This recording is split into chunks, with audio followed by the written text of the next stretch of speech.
था ना, I was not prepared. और तुम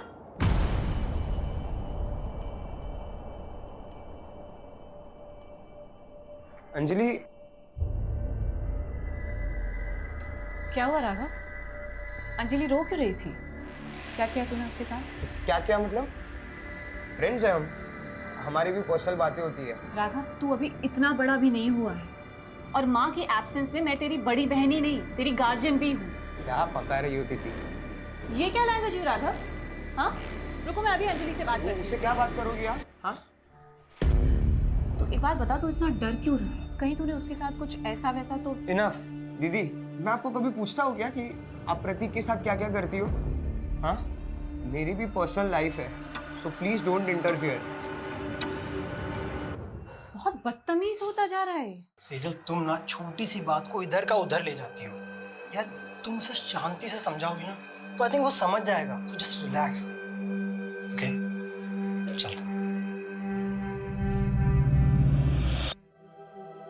बाहरी दुनिया से जूझना जितना मुश्किल होता है, उससे कहीं ज्यादा मुश्किल उन रिश्तों से जूझना होता है जिनके लिए हम जीते हैं। अपनों की हार के आगे बाहरी दुनिया की जीत भी फीकी लगती है। आदित्य जैन वर्सेस राधिका जैन। इस केस के फैक्ट्स, स्टेटमेंट्स और प्रूफ्स पे बारीकी से गौर करने के बाद ये कोर्ट आदित्य जैन को डोमेस्टिक वायलेंस के चार्जेस से बरी करती है।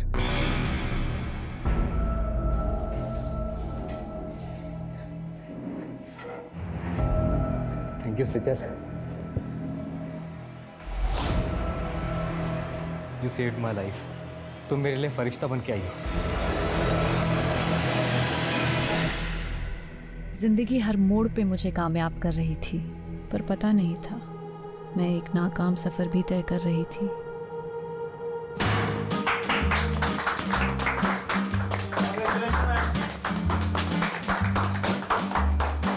Many congratulation Sejal. मुझे पता था तुम ये केस जीत कर रहो। जिस डेडिकेशन, सिंसियरिटी और ईमानदारी से तुम काम कर रही हो, it's something to be appreciated. Thank you sir, लेकिन मुझे आपसे बहुत जरूरी बात। आज कोई काम की बात नहीं होगी। It's a celebration time. And listen guys, Sejal की जीत की खुशी में आज मैंने आप सब के लिए डिनर पार्टी अरेंज की है। एंजॉय। तो मुझे लग रहा है बॉस सेजल पे बहुत ज्यादा मेहरबान हो रहे हैं। बड़े हाई प्रोफाइल केसेस इसके लिए रिजर्व करके रखे। हम तो सिर्फ पेपर वर्क करने के लिए ना।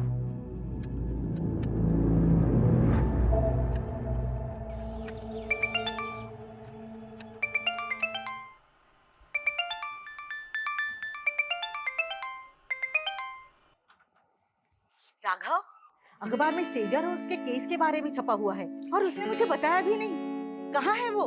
दीदी सो रही होगी माँ, मुझे भी सोने दो। 8 बज रहे हैं राघव, उठ और सेजल से कह मुझे फोन करेगी। दीदी,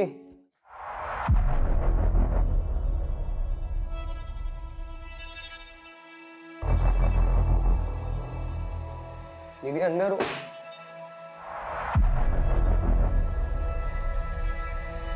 दीदी,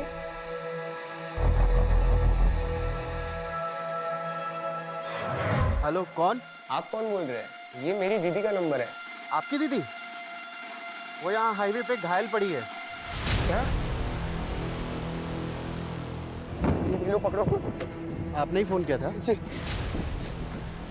दीदी, दीदी, दीदी कुछ बोले ना। दीदी,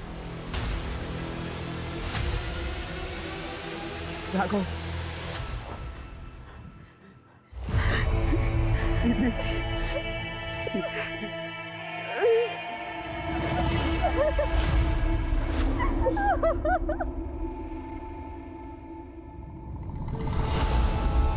सेजल, कुछ बोलती क्यों नहीं? अरे आखिर क्या हुआ है? कुछ बोलेगी भी?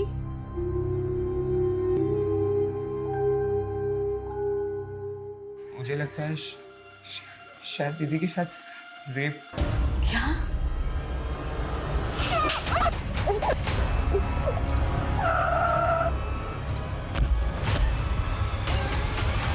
इसीलिए पूरे रास्ते कुछ बता नहीं रही थी। मैंने उनसे काफी बार पूछा क्या हुआ दीदी, लेकिन उन्होंने कुछ बताया नहीं। पुलिस को बुलाना चाहिए। नहीं, मुझे सेजल से अकेले में बात कर लेने दे, तू बाहर जा।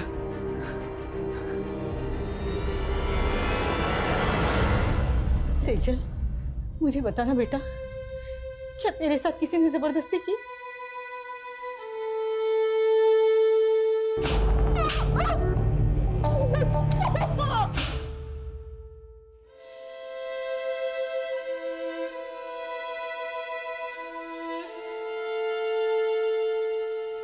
राघव, सेजल ठीक तो है ना? मुझे लगता है कुछ तो हुआ है जो तुम मुझसे छुपा रहे हो। नहीं प्रतीक, ऐसा कुछ नहीं है। अगर सब कुछ ठीक है तो वो मेरा फोन क्यों नहीं उठा रही है? वो धीरे धीरे नॉर्मल हो जाएगी। नहीं, यहाँ बैठे बैठे कुछ नहीं होगा। मैं दीदी को लेके जा रहा हूँ, काम करेगी तो उनका मन बदलेगा। ठीक है, मैं भी तेरे और सेजल के साथ वहां आती हूँ।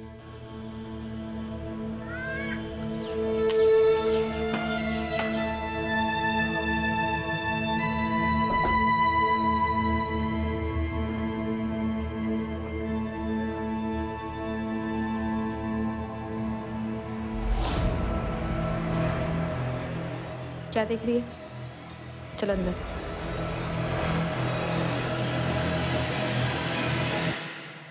बेटा, तूने जिंदगी में कभी हार नहीं मानी। मैं तुझे ऐसे बुझा बुझा नहीं देख सकती। हम यहाँ दोबारा इसलिए आए हैं ताकि तू पहले जैसी बन सके। मैंने कभी भी किसी भी वजह से आपको दुख पहुंचाया हो तो उसके लिए आई एम सॉरी। पर प्लीज आप पहले जैसे हो जाओ ना। आप है ना, अभी मुझे जितना भी डांटोगे ना, मैं सब सुन के लूंगा। जो बोलोगे वो मैं करूंगा दीदी। आपकी सारी डांट सुन के लूंगा। आप जहाँ बोलोगे हम वहां जाएंगे दीदी।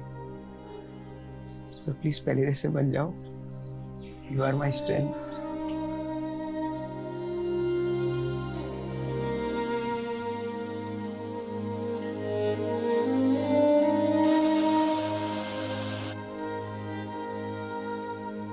अपने दर्द छिपा के मैं पहली बार एक झूठी जिंदगी जीने की कोशिश कर रही थी।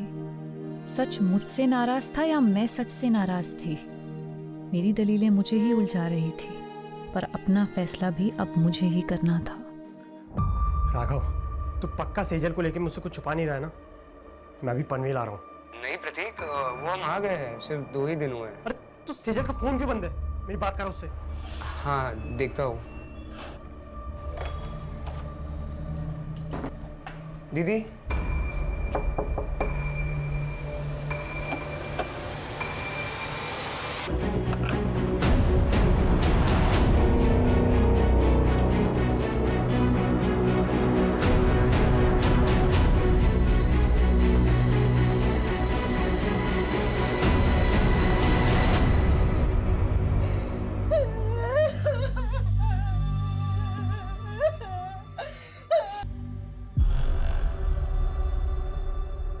मेरी शिकायत खुद से, अपने आप से।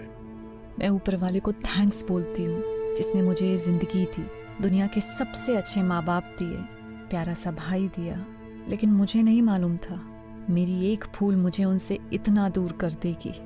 मुझसे बहुत बड़ी भूल हो गई जिसकी सजा मैं अपने आप को दे रही हूँ। मुझे हमेशा अफसोस रहेगा कि मैं आपका साथ छोड़कर जा रही हूँ। आपकी सेजल। शहर की एक युवा लॉयर सेजल मेहता की लाश घर में फंदे से लटकी पाई गई। क्या सेजल ने खुदकुशी की या ये एक हत्या है? ये सवाल फिलहाल पूरा शहर पूछ रहा है। प्रारंभिक जांच में अभी तक पुलिस कोई ठोस नतीजे पर पहुंच नहीं पाई है। ये सुसाइड नोट में सेजल ने किसी भूल का जिक्र किया। क्या भूल हुई थी? और उसके चेहरे पर चोट के निशान थे। वो चोटें कैसे आई? आप लोग बोलते क्यों नहीं है? ये सब माँ की भी भूल है सर। कैसी भूल?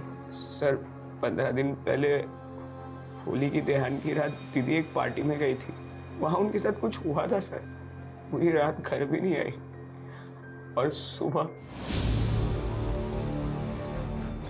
सर मुझे लग रहा था उनके साथ रेप हुआ था। रेप? सेजल किसकी पार्टी में गई थी? कहाँ गई थी?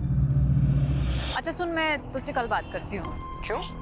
आज घर नहीं आने वाली हो? आऊंगी, पर शायद थोड़ा लेट हो जाए। एक पार्टी में जा रही हूँ। उन्होंने सिर्फ इतना बताया था कि वो किसी होटल कस्तूरी में गई थी और पूरी रात घर नहीं आई थी। तो क्या ये भूल थी, या फिर आपको ये मालूम होता है कि आपकी बेटी के साथ रेप हुआ है? हुआ था सर, मैंने डॉक्टर से उसका चेकअप भी करवाया था। देखिए, सेजल को बहुत ही बुरी तरह से मारा पीटा गया है। कहीं ऐसी वैसी तो बात नहीं, मेरा मतलब है रेप। ये मैं कंफर्म नहीं बता सकती। अगर आप पहले सेजल को यहाँ पे लेके आए होते तो शायद मैं कुछ कंफर्म बता सकती थी। सेजल के साथ मारपीट किसने की थी? दीदी ने कुछ भी नहीं बोला था सर, वो ट्रॉमा में थी। लेकिन धीरे धीरे वो हमसे घुलने मिलने लगी थी। ऐसे कैसे सुसाइड कर सकती है वो? आप कहना क्या चाहती हैं? क्या कोई बाहर से आया और उसने जबरदस्ती आपकी बेटी को अंदर पंखे पर लटका दी? सर कुछ समझ नहीं रहा है। मैं कॉलेज गया था और माँ शॉपिंग करना है। जब घर आए तो दीदी। माना सेजल ने खुद आप लोगों को कुछ नहीं बताया, पर फिर भी उसकी हालत देखकर आप लोगों को नहीं लगा कि आप लोगों को जानना चाहिए कि पार्टी में उसके साथ क्या हुआ, किसने किया और क्यों किया? जानने की कोशिश की थी सर, बस इतना पता चला कि पार्टी उनके ऑफिस में थी। ऑफिस कहाँ पर है? Jawahar Nagar, JP associates. और सेजल आपको घायल अवस्था में कहाँ मिली थी? MG road. सर यहीं पे मिली थी मुझे दीदी।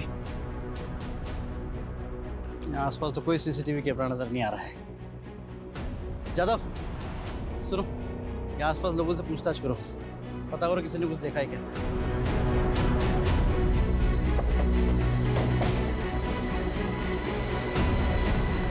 सेजल बहुत स्ट्रांग लड़की थी, मैं मान ही नहीं सकता कि वो सुसाइड करेगी। 12 मार्च की रात आपके ऑफिस की तरफ से कोई पार्टी थी ना? हाँ, पार्टी तो थी। सेजल ने एक कंट्रोवर्शियल केस जीता था, उसी के सेलिब्रेशन में। और ये सेलिब्रेशन होटल कस्तूरी में हुआ था? कस्तूरी? नहीं तो, पार्टी तो ऑफिस में थी। सर, कस्तूरी होटल के बारे में मैं कुछ नहीं जानती। उस दिन पार्टी यहाँ पे ऑफिस में ही थी। ये पार्टी कब तक चली थी? करीब 9 बजे तक, और जब सेजल यहाँ से गई तो सब नॉर्मली था सर। अच्छा, आप आंटे बोलो। सर, ये जिस हाईवे पे सेजल की लाश मिली थी वहाँ से 7 किलोमीटर दूर कस्तूरी प्लाजा नाम का एक होटल है। लेकिन राघव ने तो हमें होटल कस्तूरी बोला था। एनीवेज, इस कस्तूरी प्लाजा की लोकेशन भेजो मुझे तुरंत।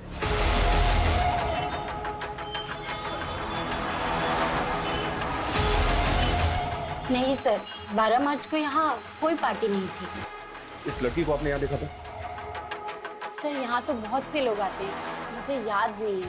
पढ़े 12 मार्च को यहाँ पे जितने भी गेस्ट आए थे सबकी लिस्ट चेक करो और यहाँ का सीसीटीवी फुटेज भी चेक करो। चाहे सेजल यहाँ पे आई हो। Thank you.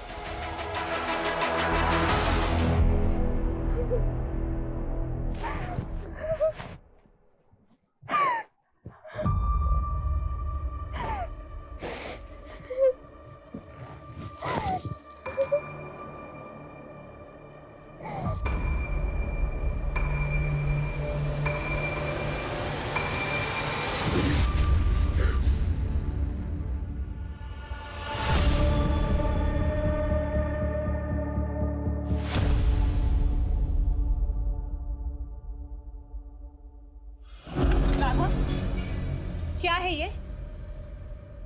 मैंने मेरे बैंकिंग ऐप का पासवर्ड बता दिया तो तुम मिसयूज करोगे मेरे फंड्स का?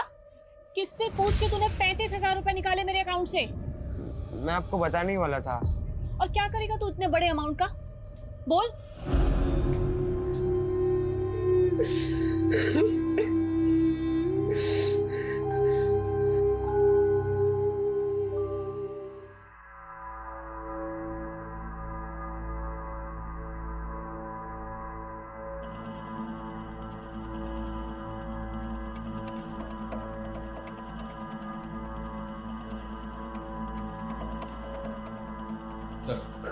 हमने चेक किया, कस्तूरी प्लाजा में 12 मार्च को कोई पार्टी नहीं थी और ऐसा कोई क्लू भी नहीं मिला है जिससे पता चले कि उस रात सेजल वहाँ थी। सेजल के भाई राघव ने होटल कस्तूरी कहा था और ये कस्तूरी प्लाजा है। क्योंकि सर, होटल कस्तूरी नाम से कोई होटल नहीं है उस एरिया में। पर पार्टी सेजल की ऑफिस में थी, ये तो पूरा स्टाफ मेरा था। 12 मार्च की ऑफिस की फुटेज चेक करके देखते हैं सर, शायद कोई क्लू मिले जिससे पता चले कि उस रात सेजल के साथ हुआ क्या था। 12 मार्च के हादसे को फैमिली वजह मान रही है, जबकि हमें सेजल की लाश उसके 15 दिन बाद 27 मार्च को उसके घर पर ही मिली। भाई ये फैमिली हमें पार्टी और होटल के चक्कर में बेवजह उलझा तो नहीं रही? उनके बयान अटपटे तो हैं। भाई कह रहा है कि उसका रेप हुआ था, माँ कह रही है कि उसका रेप नहीं हुआ था। और ये सुसाइड नोट, इस सुसाइड नोट में सेजल ने किसी भूल का जिक्र किया। जब भूल से पूछा गया कैसी भूल, इस बात का उनके पास कोई जवाब नहीं। आपको लग रहा है ये मर्डर भी हो सकता है? मर्डर के एंगल को भी रूल आउट नहीं किया जा सकता। मर्डर या सुसाइड, 12 मार्च से लेकर 27 मार्च तक फैमिली की एक्टिविटी पता करो। 12 मार्च पे फोकस करो और पता करो कि 12 मार्च को सेजल ऑफिस के अलावा और कहाँ कहाँ गई थी।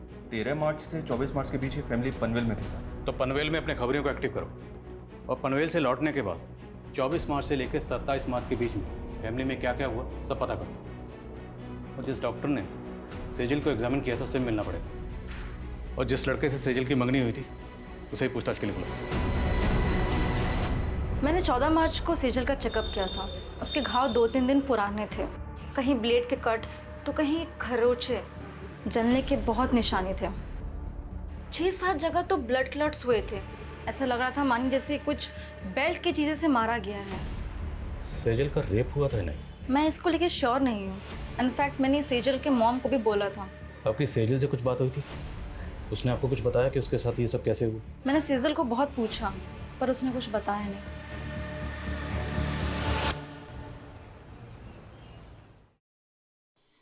इतना दर्द सहने से तो ज्यादा अच्छा होता कि हम गांव ही भाग जाते।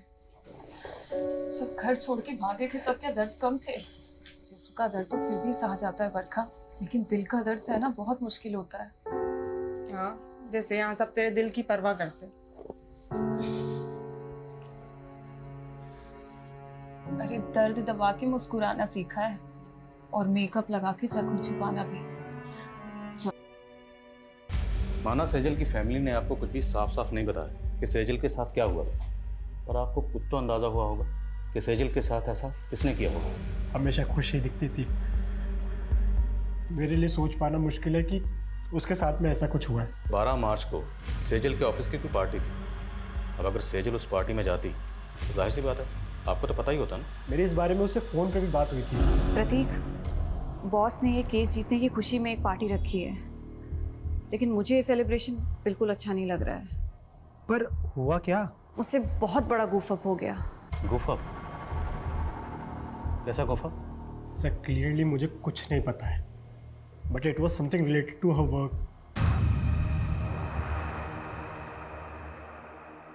सेजल ने ये लॉ फॉर्म 4 साल पहले ज्वाइन की थी, और इसमें गौर करने वाली बात है वो ये कि सेजल ने जितने भी केसेस जीते थे या जितने भी केसेस पे वो काम कर रही थी, उनमें से ज़्यादातर केसेस वो थे जो पहले उसकी कुलीग कविता के पास थे। मतलब कविता के केस सेजल को दिए जा रहे, जबकि पहले सेजल कविता को असिस्ट कर रही थी। सर ऑफिस की फुटेज में भी हमने कविता और सेजल के एक और कलीग विकल्प को पॉइंट आउट किया था।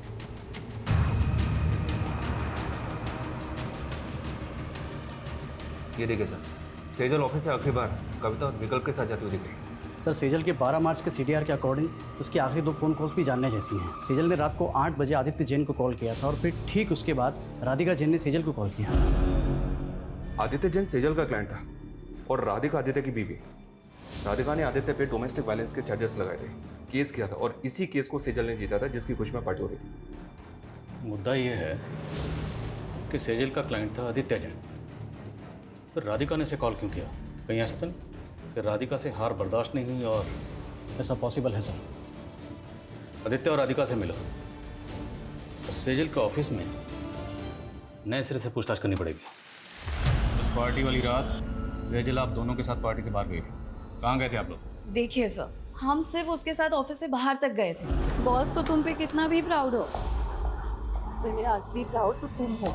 मेरी छोटी सी असिस्टेंट ने इतनी तरक्की जो करनी, तरक्की मैंने आपको छोड़ने के बाद ही की। तो वो कहते हैं ना कि बरगद के नीचे कोई और वृक्ष नहीं पनप पाता, मैं भी नहीं पनप पाती। इसलिए विकल्प, थिंक अबाउट योर फ्यूचर। अच्छा, तो तुम शुरू से ही इतना बोलती हो?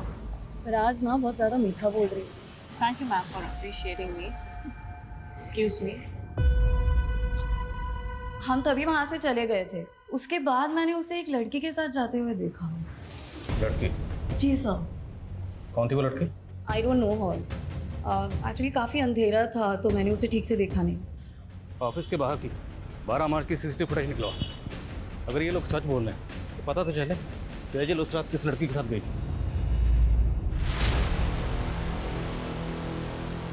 मैंने तुम्हें रोका था, लेकिन तुमने मेरी बात नहीं मानी और अब तुम्हारी वजह से अब मैं प्रेग्नेंट हूँ।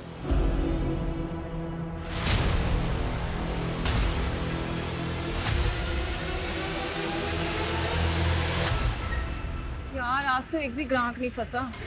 मेरे को तो खड़े खड़े नींद लग रही है, चलना घर चलते हैं। मेरी तो बुकिंग आ गई। इसको पूछना इसको दो चाहिए क्या, मेरा भी बोल नहीं हो जाएगा। अरे ये मेरे को देने में तो बार्गेनिंग करता रहता, तुझे कहाँ से देगा?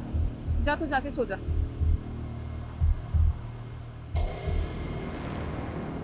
आदित्य से केस हार गई थी, वो भी सेजल की वजह से। तो फिर 12 मार्च की रात को आपने सेजल को किस इरादे से कॉल किया? नहीं सर, मैंने उसे कॉल नहीं किया था। मैंने उसके 5-6 मिस्ड कॉल देखे, तब जाकर मैंने उसे कॉल बैक किया था। तो बात क्या हुई थी आपकी उसके साथ? सेजल को गिल्ट हो रहा था। गिल्ट? अब क्या है सेजल? सॉरी राधिका, जिंदगी में पहली बार मैंने एक गलत इंसान का केस ले लिया। कहना क्या चाहती हो तुम? मुझे आदित्य की सच्चाई पता चल गई है। आई नो, आदित्य नहीं बल्कि तुम डोमेस्टिक वायलेंस का शिकार हुई हो। मैं खुद सेजल की बात सुनकर हैरान थी सर।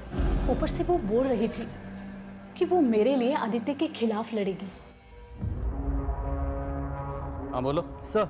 ये आदित्य के घर पे तो ताला है और मैंने पता किया ये 12 मार्च से ही गायब है और काफ़ी दिनों से इसका फ़ोन भी बंद आ रहा है।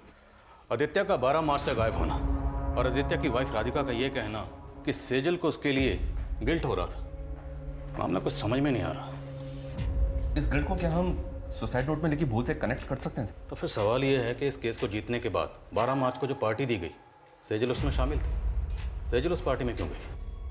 राधिका की बात पर हम ऐसे ही यकीन नहीं कर सकते, हमें खुद क्रॉस चेक करना होगा। Right sir.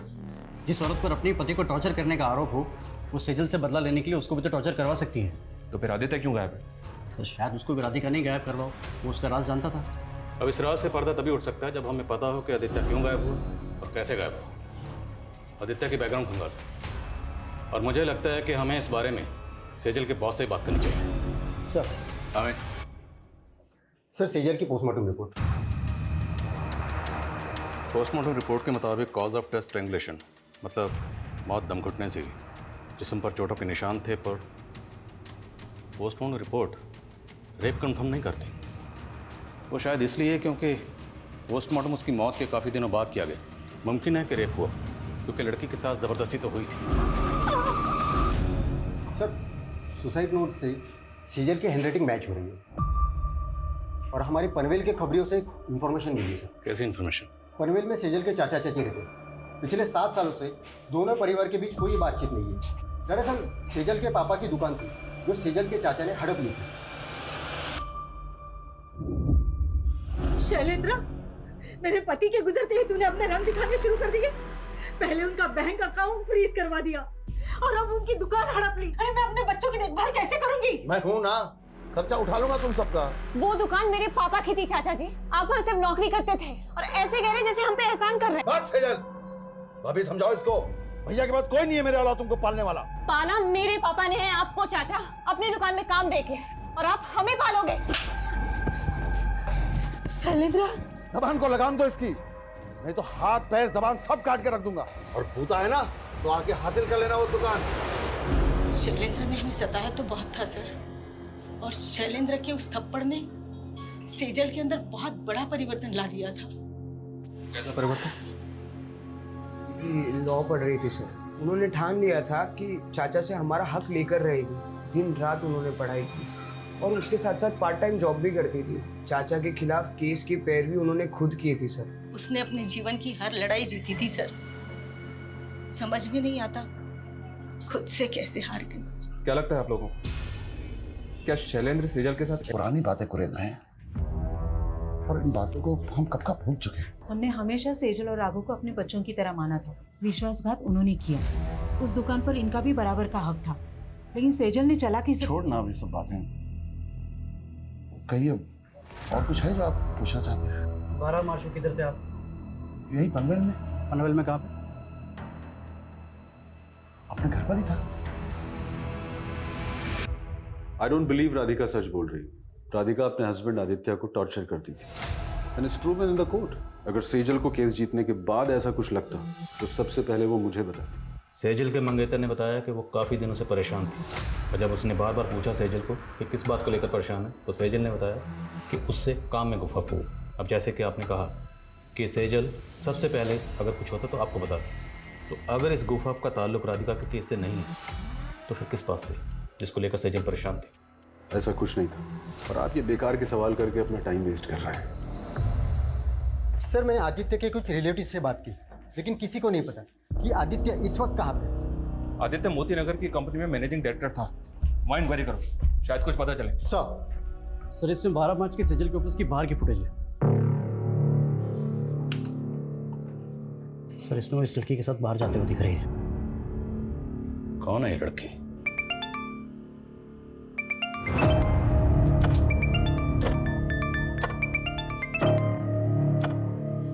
हाँ बरखा बोल। सिमी, गाड़ी वाले ने मुझे बहुत टॉर्चर किया। मुझे पैसे भी नहीं दिए और मेरे सारे पैसे ले लिए। मेरे पास तो वापस आने के लिए भी पैसे नहीं है। तू घबरा मत बरखा, कहाँ है तू बता मुझे, मैं आती हूँ तुझे लेने।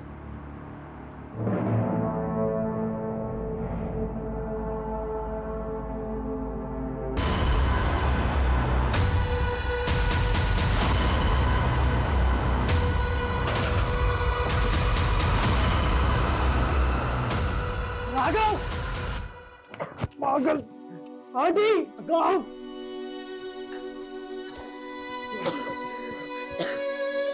अरे प्रॉब्लम क्या है तेरी?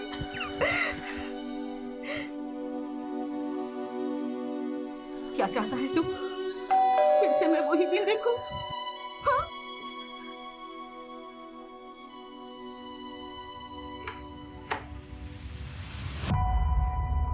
ऐसा करने से पहले तुमने एक बार भी अपनी माँ के बारे में नहीं सोचा? कहीं वजह तुम्हारी दोस्त अंजलि से तो नहीं जुड़ी? हाँ?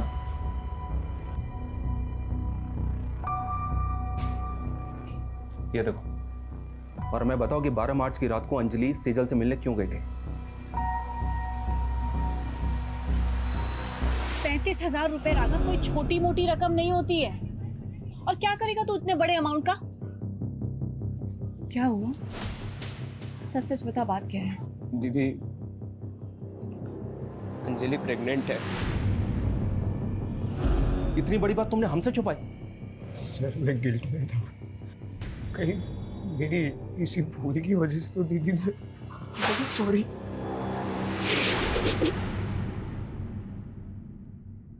कोई प्रेग्नेंट नहीं थी तुम, ये सब ड्रामा है ना?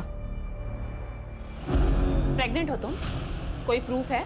तुम दोनों ने मेरे भाई को बेवकूफ बनाया सिर्फ पैसे हटने के लिए। अब देखना, ऐसे चार्ज में तुम लोगों को अंदर करवाऊंगी ना कि कभी भूलोगे नहीं। 12 मार्च को सेजल को लेकर कहाँ गई थी? मैं तो बस माफी मांगने गई थी उनसे। तुम यहाँ क्या कर रही हो? मुझे माफ कर दो दीदी, प्लीज मेरे खिलाफ कोई केस मत फाइल करना। तुमने गुनाह किया है तो सजा तो तुम्हें दिलवा के रहूंगी मैं। नहीं दीदी प्लीज। वो वहाँ से चली गई थी, कहाँ गई वो मुझे नहीं मालूम है। तो हम मालूम कर लेंगे। जरा इन दोनों को मालूम पर घुमाओ। जी सर। माना तुमने हमसे पहले अंजलि की बात छुपाई, पर हमें अभी तक किसी भी होटल कस्तूरी का पता नहीं चला है। दीदी ने मुझे यही बोला था कि वो उस रात होटल कस्तूरी जा रही थी। अगर होटल कस्तूरी वाकई है तो कहीं तो होगा। हर छोटे मोटे होटल की लिस्टिंग करो और ढूंढो होटल कस्तूरी को। और सेजल अपने भाई राघव को एमजी रोड पर मिली थी। एमजी रोड से लेकर सेजल के ऑफिस तक जहां जहां सीसीटीवी है सबकी फुटेज निकलाओ, फुटेज स्कैन करो। सर, ये आदित्य जिस कंपनी में एमडी था वहां से अचानक से रिजाइन करके चला गया। ऑफिस में इंक्वायरी की तो पता चला कि ये वहां पे काम करने वाली लड़कियों को फेवर देने के लिए उनका शारीरिक शोषण किया करता था। ये बात आदित्य के ऑफिस की एक लड़की ने सेजल से कांटेक्ट करके उसे बताई थी। तो पूरे चांसेस हैं कि आदित्य की वाइफ राधिका का बयान सही है कि सेजल उसके खिलाफ एक्शन लेने वाली थी, क्योंकि आदित्य 12 मार्च से ही गायब। आदित्य के ऑफिस से उसके बारे में एक और लीड मिली है सर। शायद ही अपने मामा के घर पहुंच सकता है। भागा नहीं था मैंने रिजाइन किया था। तुम 12 मार्च से गायब। 12 मार्च मतलब उसी दिन जिस दिन सेजल। मैंने कुछ नहीं किया है, मुझे अपने लॉयर से बात करनी है। अपने लॉयर को तो तूने मार दिया, अब किससे बात करेगा? बोल, क्यों मारा सेजल को? देखो, मुझे डराना मत। मुझे क्या लग रहा है तेरे साथ हम यहाँ पर टाइम पास कर रहे हैं? हाँ, रेप और मोलेस्टेशन के चार्जेस लगे हैं तुझे। और तेरे ऑफिस की कई लड़कियों की रिकॉर्डिंग स्टेटमेंट है हमारे पास। बोल आप। मेरे पास प्रूफ्स हैं तुम्हारी असलियत के। मुझे तो खुद पे गुस्सा आ रहा है कि तुम्हारे जैसे सेक्स ऑफेंडर की पैरवी की मैंने। पर थैंक्स सेजल, तुम्हारी वजह से मैंने केस जीत लिया। मैं राधिका के साथ मिलकर काउंटर केस करूंगी तुम्हारे खिलाफ। कल ही वारंट निकल जाएगा तुम्हारा। मैं डर कर भागा जरूर था, लेकिन मैं सच बोल रहा हूँ, मैंने सेजल के साथ कुछ भी नहीं किया है। राइट सर, मैं पता करने की कोशिश कर रहा था।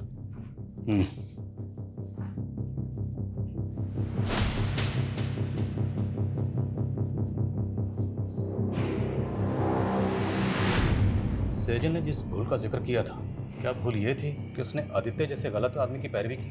अगर हाँ, तो फिर वो 12 मार्च से लेकर 27 मार्च तक खामोश क्यों थी?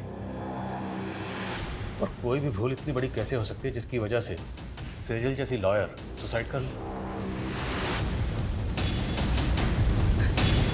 उसने कोर्ट से अपील की थी कि 7 साल पहले उसके पिता की मौत हार्ट अटैक से नहीं बल्कि उनकी हत्या हुई थी। सर, पेटिशन तो अंडर कंसिडरेशन है, लेकिन सेजल को ये शक था कि उसके चाचा शैलेंद्र का हाथ इसमें था। लेकिन सेजल ने ये पिटीशन 7 साल बाद क्यों फाइल की? आखिर 7 साल बाद उसके हाथ में ऐसा क्या सुराग लगा हो? सेजल की माँ को भी इस बारे में कुछ नहीं पता, लेकिन सर वो हमें शैलेंद्र के बारे में भी कोई सबूत नहीं मिल रहा है। अगर सेजल की पिता की हत्या के पीछे वाकई उसके चाचा शैलेंद्र का हाथ था और उसके बावजूद वो 7 साल से बाहर है, तो मतलब प्लानिंग लंबी की होगी। और अब सेजल 7 साल बाद उस पर मर्डर चार्जेस लगाकर उसे अंदर करवाने वाली थी। मोटिव स्ट्रांग है।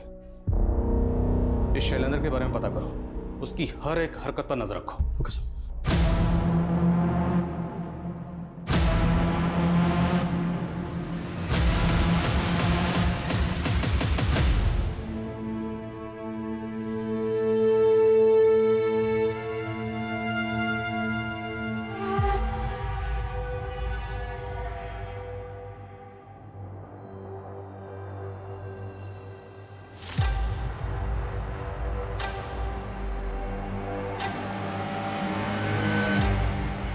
रोज पेट पे लात मारती हूँ मैडम। बकबक बंद कर। क्या बकबक मैडम?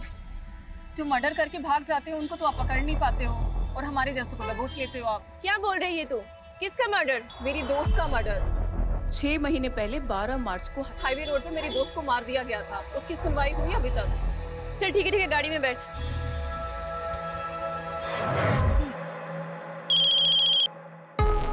हाँ बोल। सोनू खबरी बोल रहा हूँ साहब। वो आपके हाईवे वाले केस का क्या हुआ? उन्होंने की बोला ऐसा क्या?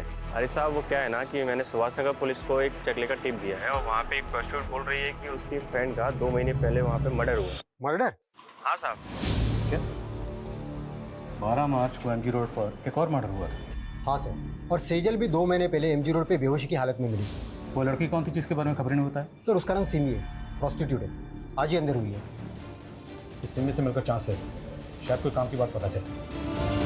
साहब मेरी दोस्त थी बरखा, उसका एक्सीडेंट हुआ था। लेकिन आपने तो पहले कहा था कि मर्डर हुआ था।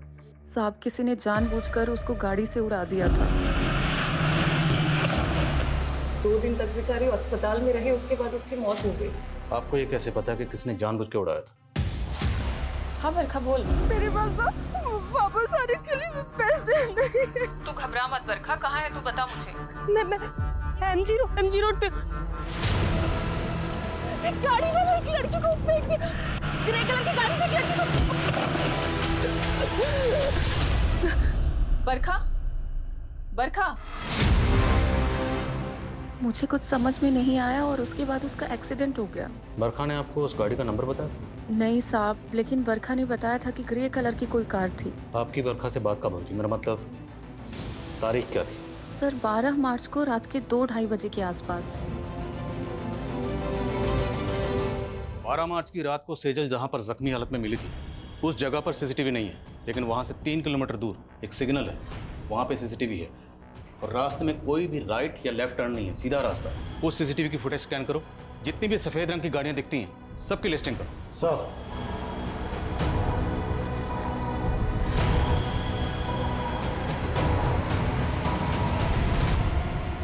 सर उस रात 2 बजे के बाद उस रास्ते से ये 7 ग्रे कारें गुजरी थी और ये इन 7 कारों के 7 ओनर्स हैं। इन ओनर्स की डिटेल्स निकाली तो पता चला कि इनमें से ये मनीष, इसका एक होटल है, होटल संतूरी। राघव ने कहा था कस्तूरी। होटल कस्तूरी में गई थी। संतूरी, कस्तूरी। सर ये भी तो हो सकता है कि सुनने में फर्क आया।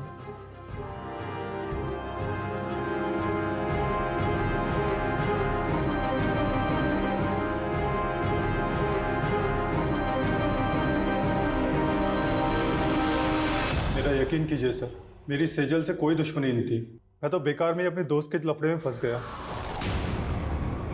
कौन दोस्त?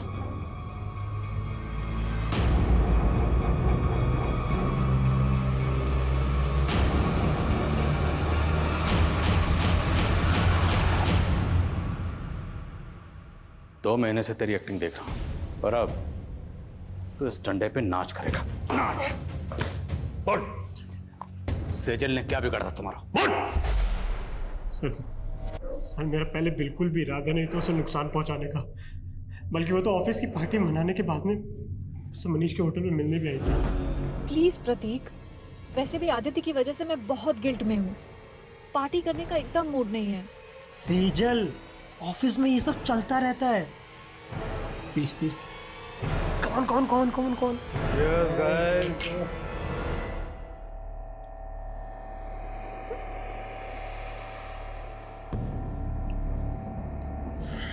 सेजल,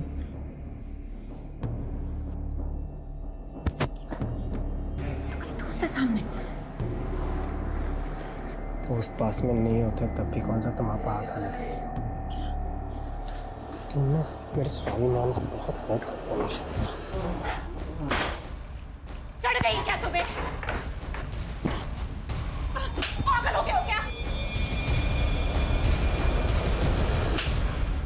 क्या? क्या है?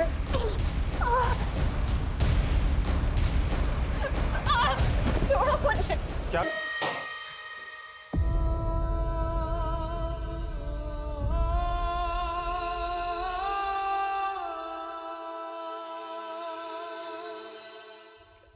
सर सेजल के साथ उसके अपनी मंगेतर ने इतना सब किया, फिर भी वो 15 दिन तक चुप रही।